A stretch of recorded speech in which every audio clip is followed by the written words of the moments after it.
The most dramatic thing that happens is that the square block doesn't mesh well with the three-pointed purple one, and they have an argument, and then they get a divorce, and then comes the tall one, and he steals your wife.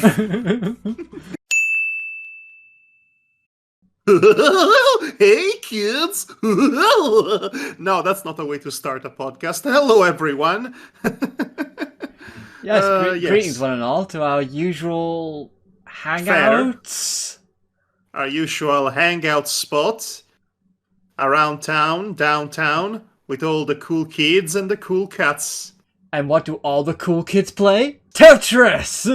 Well, I mean, the real answer is Solato Robo, Red the Hunter, but Tetris! Yes! Not Tetris 99, not Tetris for the Game Boy, not Tetris Effect, not Puyo Puyo versus Tetris, not Tetris versus the World, not Tetris Avengers Assemble, not Call of Tetris, not Tetris and Max Hit the Road, not even Tetris and Dragons, just regular old Tetris for the browser. So browser Tetris! Yes, browser Tetris. I'm pressing play right now. There are several hundreds of ways in which one can enjoy a good game of Tetris. Several gimmicks, several versions, if you will, several aesthetics and stages and whatnot.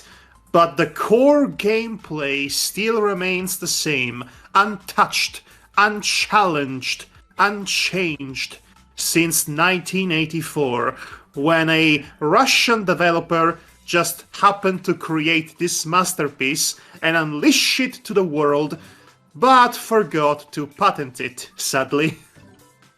That really sucks for him. Much like the guy who actually invented the cinematograph, and his patent was stolen by the Lumiere brothers, but that's a story for another time. Right now, we have a podcast to shamble and shuffle our way through, as we are usually wont to do. I, of course, am your host, Madhog the Master, professional backseat driver. And I'm just the guy. This guy! Yep. No one important, so... I don't trust this guy. I don't trust this guy. So, what can you tell me about this particular version of Tetris you're playing? What are your impressions? It's Tetris. I mean, yes, but it's Tetris. Yes, but I mean, you're playing Tetris with a mouse. Isn't that a bit weird and alienating at first? Yes?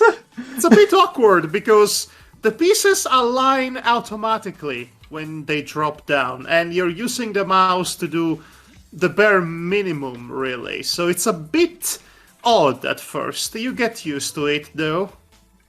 Yeah, sure. What else is there to say about Tetris, really? The blocks come down, you put them together like a jigsaw puzzle on the fly. Sometimes a bunch of them disappear for good pointage. Sometimes they get up to the end of the screen, eye above, and you lose. Sometimes that's just life. Yeah. Life is a game of Tetris. That's just the way it is. Yes. I'll say I'm playing it wrong because the fact I keep on finding ways to clear squares too early and not building up this huge building of blocks.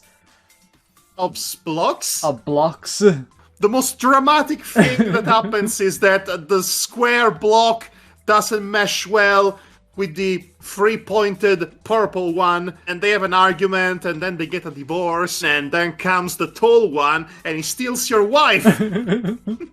This is a call-out post to the tall piece. You steal my wife! You stole my wife, and you come in too late. I have an announcement to make. The tall piece is a bitch-ass motherfucker. Okay. Well, we have a good time. Anyway, so let's get into the topics for tonight's show, shall we? Yeah, there's quite a fair few, but mostly, Mostly from you, really. Mostly from me, but only because... Actually, I think they are all from you this time around, which is a first. Oh, really now? That's unusual. Well, I do have a small Moby Dick update, because of course I do. Because you like talking about dicks. I mean, Moby Dicks. Well, both of those assessments are true, so here we are. But then again, that applies to you as well. More so, I would say. Technically, yes. If I wasn't so monogamous, asexual about it, I guess would be the right way of putting it. Wait, really? Why do I find out these things about you only now? Because I'm weird like that, and I tend not to talk about myself in that way much. Because, Do I need to remind the world the awkward way in which I found out you were bi? During a podcast like this one! What the heck, man? I thought we were friends! You can tell me things, you know? We are pals! Buddies! I know, but it's just that... Compadre! Amigos! But it's one of those things where basically I decide that basically, you know, certain information about myself should only be said when it is needed. Rather than... during a podcast, apparently. Well, that's when it's most needed. Well, it's just that I was talking to my ex at the time about the Free Caballero, so I had to come with that one. So it needed to be mentioned, I thought, because it... Ooh. So anyway, onto the subject matters. Last time I talked about Aggretsuko in... Yes. And I only saw one season of it. Yes. And I really don't have anything much to say about the show other than... Really? It's enjoyable for what it is. It's a bit formulaic, I'll give it that. But other than that, I actually did legit enjoy the show and its characters for what it's worth. Did you enjoy Haida taking over season 3 to turn it into his own romantic comedy show? And then completely undermine Retsuko's trauma to make it about himself? Did you enjoy that as well? Because I sure didn't. In fact, seldom have I loathed a fictional character as much as Haida. I hate him so much, and I really don't understand why people like him. When literally all he does in every single season is stalk Retsuko, talk about how much he likes Retsuko, stalk Retsuko some more, complain about his love life to his only friend, stalk Retsuko, and then being the worst friend to Retsuko. That too. You were rejected. You didn't take no for an answer, clearly. You are that kind of guy, and the fact that the show insists on framing you as a nice guy is deeply offensive to me. I mean, it could be worse. It could be the r/nice guy, you know. I have a whole different set of problems with that guy. The fact that we went from magical realism to hard-nosed science fiction with the Silicon Valley tech bro who invented an intelligent AI. Yeah, I kind of thought that was like, basically... Stupid? You know, well... Inappropriate? I was actually going to say that basically, I more took it as like, oh, okay, so now we're going to the Japanese drama side of things, where, you know, we're now, rather than being realistic, we're going with overdramatic and totally, you know, ridiculous, drama-esque plots sort of thing. Like, ooh, we have a super smart guy who's made this super awesome AI. Yes. I'm pretty sure when he's not busy trying to woo you with his cool car and technology, is investing in bitcoins. I'm pretty sure he's selling your data to Greenwich or something Facebook did. Yeah, but even though his character is the opposite of corporations and all that? Not really. He just presents himself in a way that makes him seem some kind of dreamboat guy. But honestly, I don't have as many issues with him as much as I have them with that new co-worker from Season 2. Oh god. That single-handedly ruined a season of television for me. Yeah, I didn't really And then there was Season 3, and Haida was just the absolute freaking worst, and this is the point in which I lose the plot with Aggretsuko, which started off as a relatively grounded comedy, and then it absolutely de-evolved into a sort of romantic comedy / drama that doesn't really get resolved, and that's not really what I signed up for when I started watching Aggretsuko. Yeah. So it's not for me any longer, is my final assessment of Aggretsuko. But I'm glad you enjoyed it in spite of itself. Yeah, because I just enjoyed it enough to basically, you know, at least say, I enjoyed it. I wasn't really... Really, your mileage with this show may vary by your ability to withstand the existence of Haida, whom has way too much screen time. Yeah, that was Aggretsuko at least. Yes. The biggest one that I've actually was watching that, you know, that was also another Netflix original series called Centaurworld. I like that one. That is quite a lot. I actually like it a lot too. Centaurworld is a lavishly animated musical adventure fantasy show. And it's probably the best iteration of all the above terms put together. It is possibly the best episodic, musical, animated fantasy adventure show I've ever seen. Definitely the best version of itself. And especially when you compare it to the average quality of animated shows on Netflix, which tend to be relatively cheap. It depends from production to production, but something as completely bereft of shortcuts, such as Centaurworld, a huge budget and a huge talent behind it, and it showcased both of those things. Basically every episode, without pause, without ever really letting itself go. It is such a consistent, constant flow of quality animation, music, vibes in general, that it cannot give you anything but absolute joy as you vibe with it. Yes, I think that's the most poignant way of putting it, if I say so myself. What are your thoughts? Well, really, it's just one of those shows I really enjoyed a lot, just because it's a whole lot of fun. The characters are funny. I'm surprised that even some characters that I would have otherwise found annoying or detestable turned out to be absolutely hilarious. That's a testament to the show's quality, really. Yeah.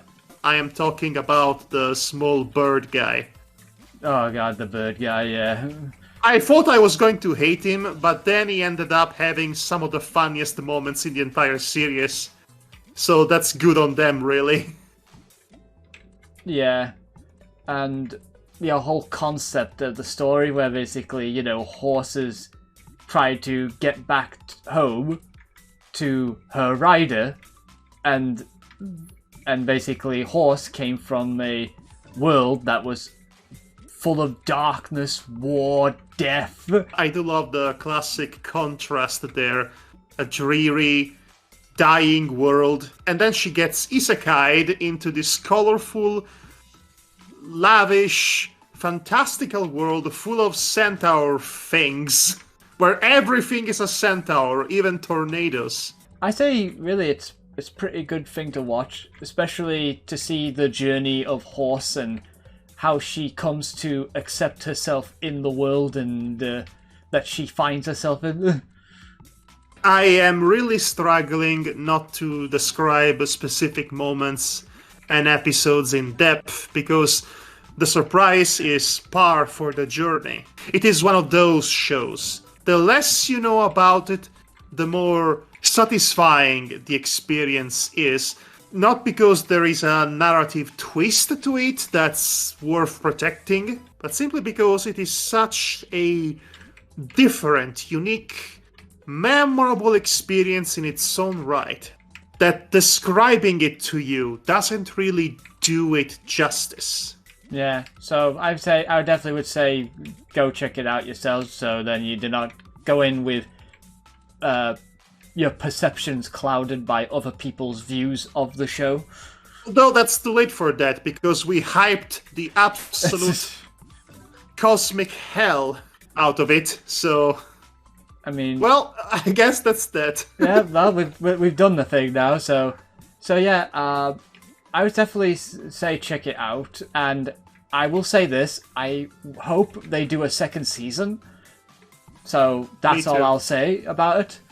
Considering how expensive looking this production is, it would have been silly for Netflix to greenlit it without long-term plans. Because you don't just put into the world something so lavish if you don't have the confidence for it to be successful. Like I said, this does not look cheap. They don't make animations like this on trees. At some point they did because they used paper. Yeah, I mean...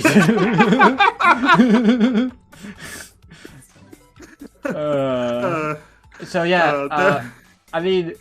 So yeah, so that's a nice show, I think, that people should go watch. Yes, it is. Oh dear. I'm just thinking about some of the other shows I basically had. Oh, Devar, this is so typical for you. Leaving the best for last. Are you freaking kidding me?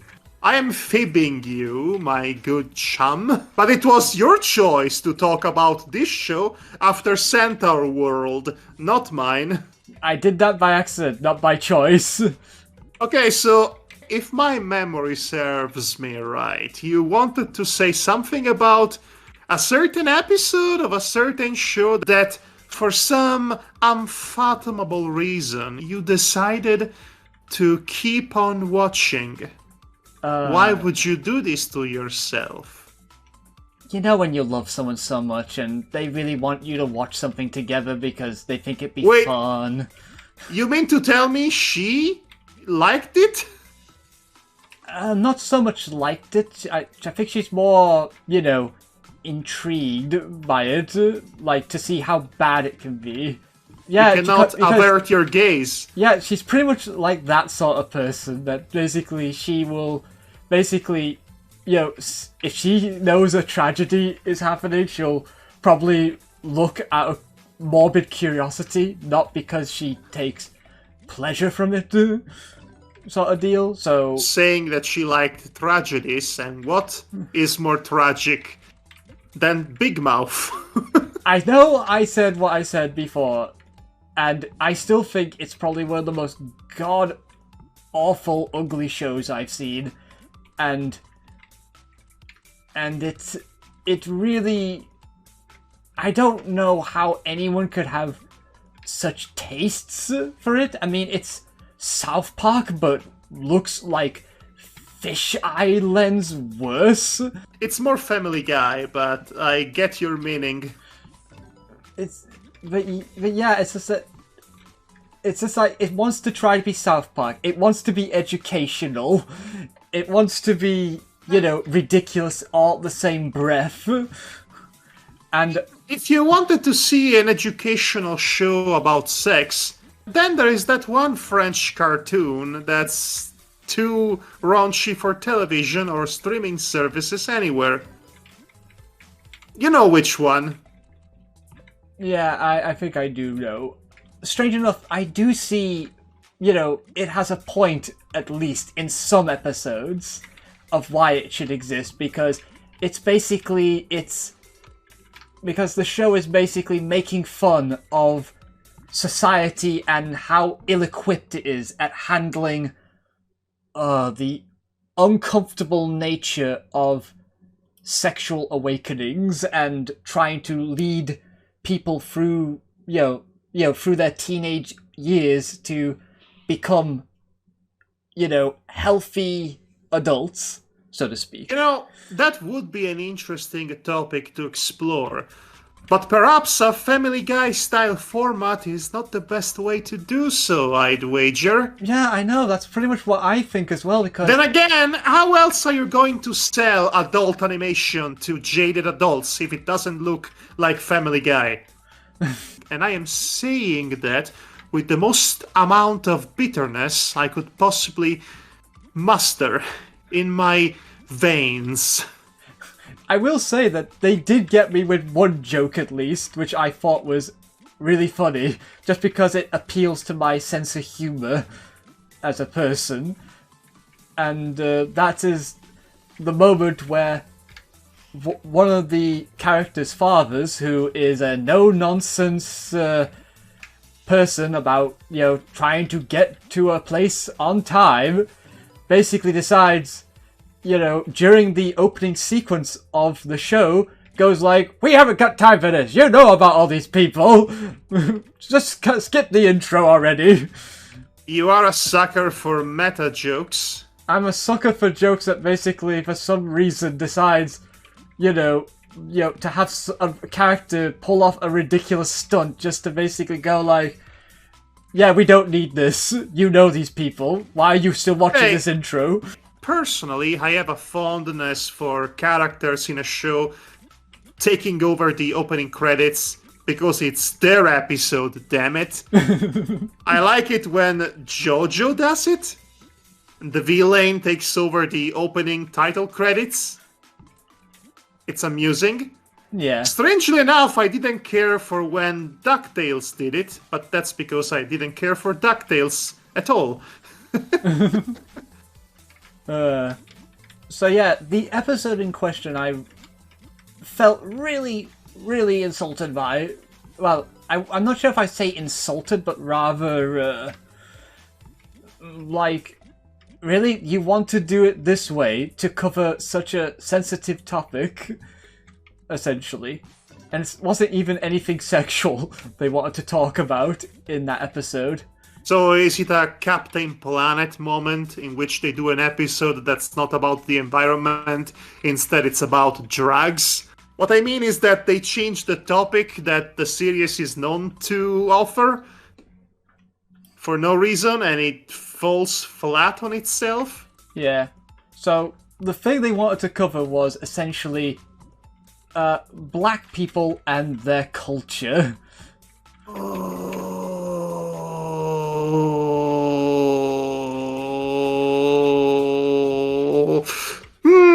I don't trust these writers. I don't trust the show. I don't trust the show. So yeah, this was a thing that I basically ended up feeling like I had a very bad taste in my mouth after watching it, based on what was said in the show. But I know they can do commentary, right? I say with unsure feeling, because they covered essentially, white men being privileged to, be in power and say, that just even though it was the boys' fault, the men still basically punished the women for no reason. Just because they were the distraction for the boys, so to speak. So I do know they can do that well enough, right? So, commentary about privilege and misogyny? Yes, they can do that right, at least, from what I've seen.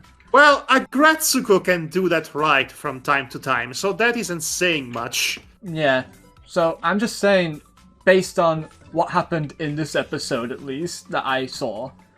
So, to put this into perspective, there is a family who is basically a black man with a white woman. They have a daughter who is like shares both of those. It's the Boondocks.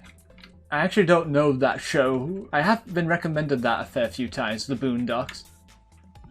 And basically, during this episode, you basically see that the daughter has been protected from talking about racism against her father.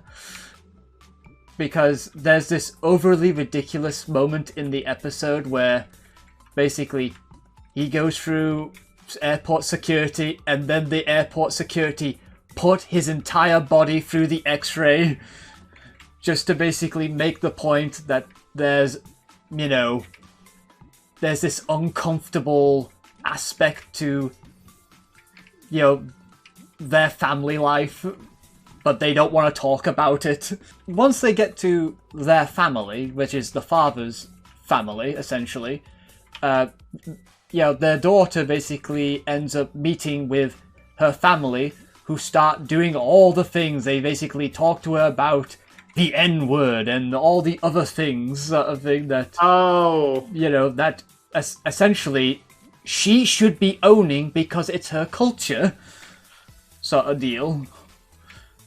You know, she should know about these things, right? I mean, that's fine to talk about, you know, to understand your history and your culture in that regard. You know, what... You know, I'm beginning to think they are blatantly ripping off the Boondocks at this point, because what you are describing to me is something that they addressed already both in the show and in the original strip comic of the Boondocks, which was written by a black author, by the way, and by the sound of it, was a lot more sensible and tactful about it than this show called Big Mouth, that's usually about little talking to their vaginas.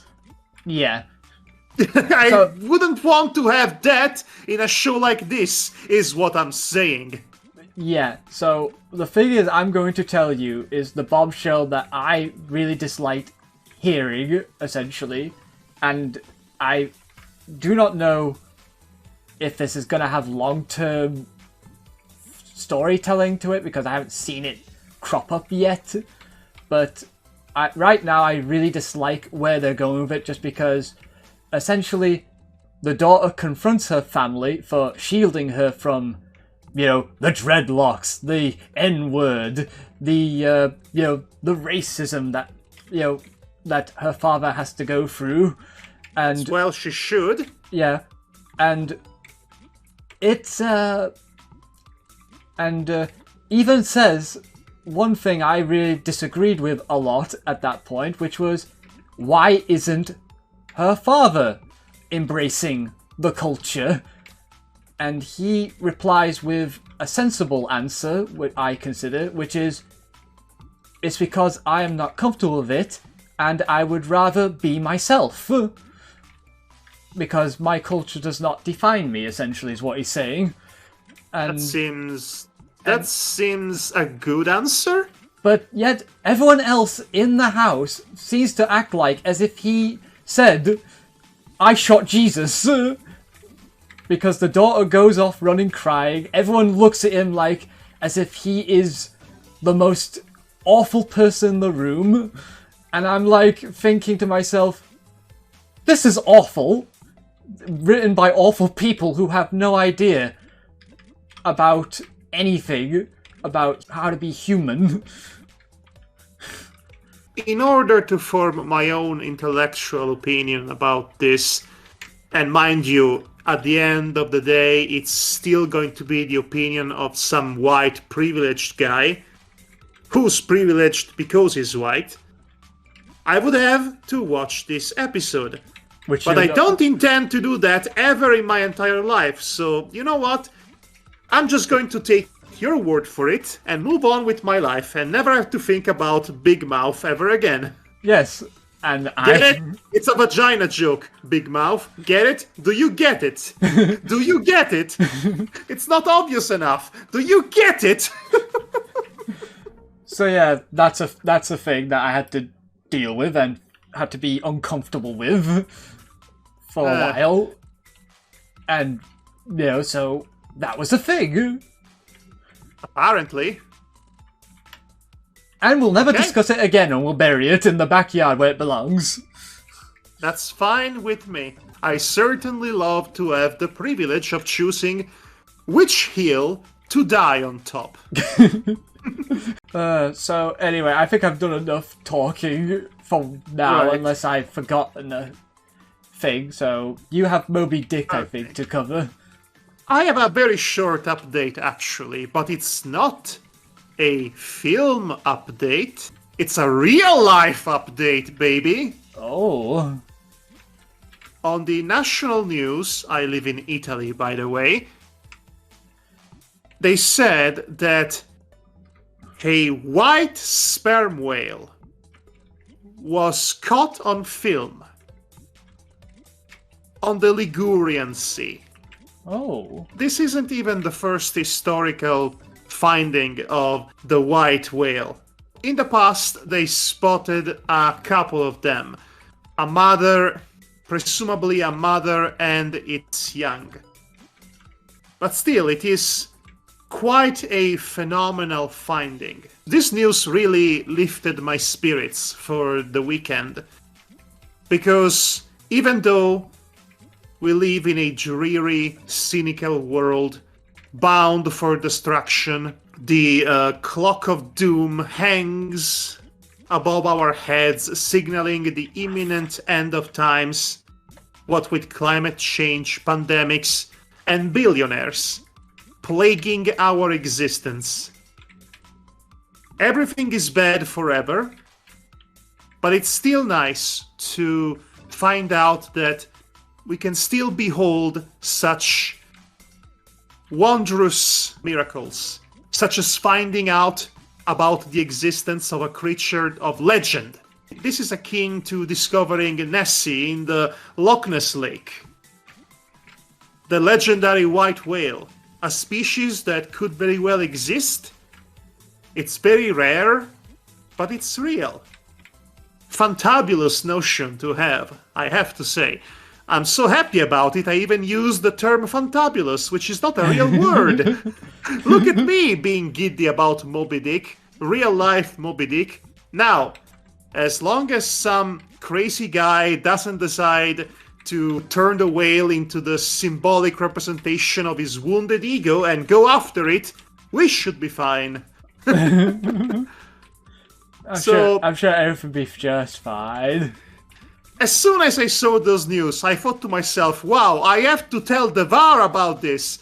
He's the biggest Moby Dick nerd I've ever known. He can never shut up about Moby Dick. He's constantly talking about it. Moby Dick this, Moby Dick that actor is too old to play Ishmael, blah, blah, blah, blah, blah. So, now you know, aren't you glad? Yes, I think I am glad. Yes, that's our Moby Dick bit for tonight's show. One of these days, I'm going to go back into my MD marathon, if you will, because, believe it or not, the 1956 adaptation of Moby Dick is not even the earliest adaptation of that particular source material. There is an even earlier film from 1930. I'm pretty sure it's going to be absolutely terrible and close to unwatchable, but I'm going to check it out anyway because I expect it to be less than an hour long. Yes. Anyway, that's a story and a topic of discussion for another time. What's your high score by now? Let's see, I have about 12,000 on this run. I managed to get over 100,000 points on the first try on that Tetris game. So you'll get there one day, don't worry. Yeah, these are sort of games I'm not really, I'm not often on these sort of games. What's great about Tetris as a game is that it is relatively easy to pick up. It's very elementary, very simple to get the initial hang on, but it's very hard to master. Eventually, by spending hours upon hours training yourself with it, you'll develop a muscle memory that will allow you to, ideally, seize the opportunity of inserting a block into a space whenever the opportunity presents itself. Yeah. However, it is also that kind of game in which if you think too hard, if you plan ahead, then you'll most likely fail. It's less about strategy and more about living on the moment, at least if you ask me. It does seem that way. By the way, the highest score I have is 28,000 so far, so... That's not bad. So that's the highest I've gotten so far. That's not bad. I'm trying to think if there's anything else that we should be talking about, because... Yes, I do, in fact. Okay. If you recall, at the beginning of this podcast, I mentioned the Tale Bronx series by CyberConnect 2. Some years ago, it was 2016, in fact, we did a short playthrough of Tale Concerto. Remember that? I definitely remember it. How could I forget such a cute game? I cannot even fathom why we chose not to continue it, honestly. I think we should go back to that and finish it at some point. Maybe. So, you were saying... I was waiting for your answer. Oh, thanks. right. Thanks, co-host to this podcast, for the dead silence. Sorry, I was too busy thinking. I'm waiting to hear your answer to that. Would you agree that it should be a good idea to continue playing that game, since we have the means to do so? I mean, we could do. Okay, well, you heard him first, boys. Next MADPlay series is Tale Concerto. Okay, so back on the topic. That was, in fact, the very first effort by the studio CyberConnect 2, which by now are better known in the West for an absolute metric ton of Naruto Ultimate Ninja and .hack games. Because why wouldn't you? Yes, they've also made Asura's Wrath. Remember that one? Yes, I actually remember the title of that one, specifically. Yes. Well, it's the kind of game in which you could swear to the gods above you've heard it before, but you really didn't, because nobody really bought it. Anyway, so on the subject of games that went criminally overlooked, here we have the Tale Bronx series, which is a interesting and quite unique combination between mechas and furries. Furries piloting mechas. That's the most boring way of describing the series, really, but it is so much more than that. I bring this up because, well, there has been, as of quite recently, very recently, as recent as this August, the last release by CyberConnect 2, their very first game after going solo as a studio, because they always had a publisher otherwise. And it is in fact the last installment in the Tale Bronx series. It is titled Fuga Memories of Steel. And I want everyone in the world to buy this game. Because I want more of this series, more games in this series to be made, because if I didn't make this abundantly clear, I'm a fan of Tale Bronx. I was a fan of this series ever since I played Solatorobo Red the Hunter for the Nintendo DS, which, by the way, it's a game that's so rare nowadays. It's possibly the most expensive game in that library And I happen to own a copy that I bought all the way back in 2010 when it was released. And you didn't play it, and you didn't play it, and you didn't play it, and I'm pointing my fingers at everybody in the world. How could you miss out on this? It's anthropomorphic cartoon dog and cat characters and robots in a steampunk floating island sort of world. With giant robots and small robots. How is the furry fandom not all over this series yet? Is beyond me. I have no idea, honestly. I wish I could tell you, but I've...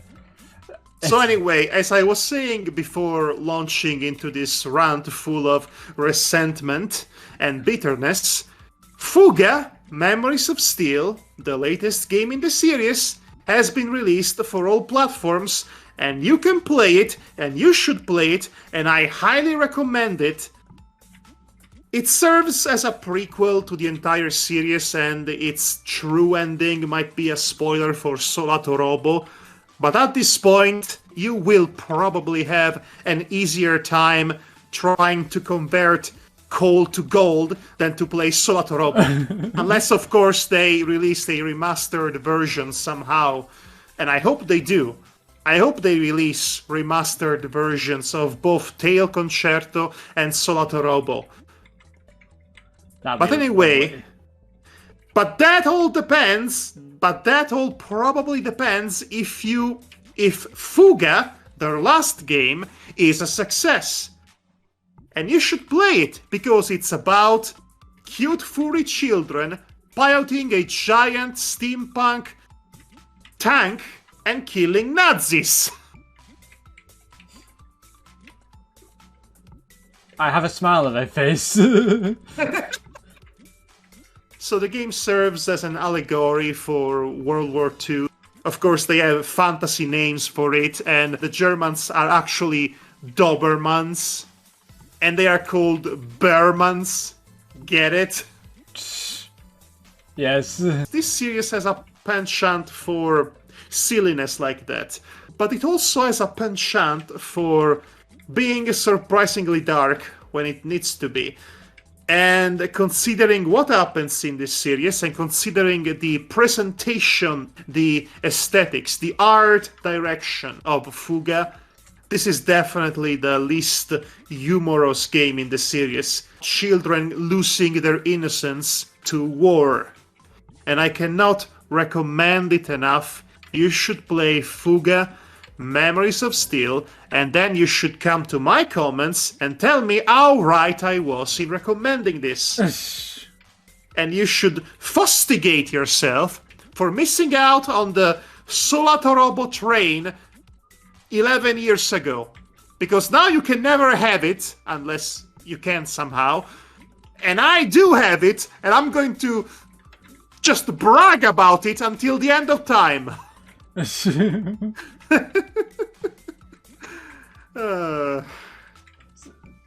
yeah, I just so you know, I have that in my Steam wish list just because I'm a big fan of the style. Devar, I will buy it for you, and then we do a let's play of it. 34,000 points on this one. Well, isn't that good for you? Yes, I got close. I was actually up to level 7. Well, come talk to me when you get to level 14. Scrub. Okay. Okay. Is there anything else we need to talk about now I think about, or? Honestly, that was all of my topics. I just wanted to get lively, as the kids say, about a series that, much like Klonoa, really doesn't get enough love. For reasons that I cannot fully understand. The games are fun. The premise is fun. The characters are fun? Well, I would say the character design is good. The characters themselves are a bit flat. But still, judging on the design alone, the presentation of it, A certain fandom should be all over it, and yet it isn't. That just tells you everything you need to know about how Japanese games are perceived in the Western world, unless they are AAA games. I don't want people to sleep on Fuga as much as they did with Solatorobo. I am scandalized. I am so disappointed in all of you, furries. You should do better. We shall make furries great again. Don't even joke about that. Yeah, I'm sorry about that. So yeah, I don't think I have anything else unless I wrote something to you that I might have forgot about, but I don't think so. Hold on, let me check. Check it. I think you gave me an entire list. Oh yes, here it is. Apparently you watched one episode of Chip and Dale Park Life. Yes, it's very cute. So cute! It's super cute for my heart. It's super cute. I think wholesome. I'm dead. I died. My heart stopped. I'm dead. I'm a ghost now. I cannot die twice, but I would still die for those two little adorable rodents. Yes. They're having a big bromance. Much more stronger than usual. There is no heterosexual explanation for these two. Nope, there is no explanation. Absolutely not. And they are so adorable. They are utterly inseparable, care deeply for each other, spend all their times together. They have cute little adventures. They rub their noses together. They go on dates. Yeah. They are the envy of the entire neighborhood. Oh, but they're just friends, you see. Yeah, they're totally just friends. Totally just friends.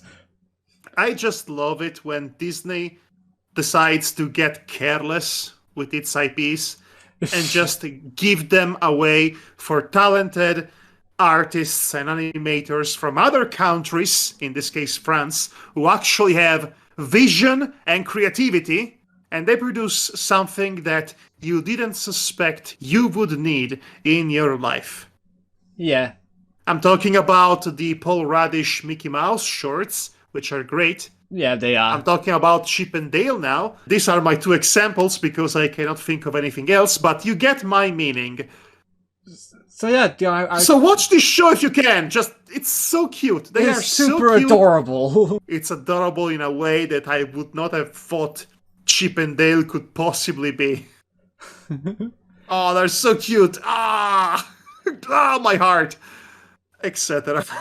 So yeah, with that said, I think that's everything off the table then. I suppose so, unless you have something else here. Let's see. Not really. No, you don't have anything else. Okay, so the moral of the story is buy Fuga, or I will personally slap you across the face. Yes, buy Fuga, definitely.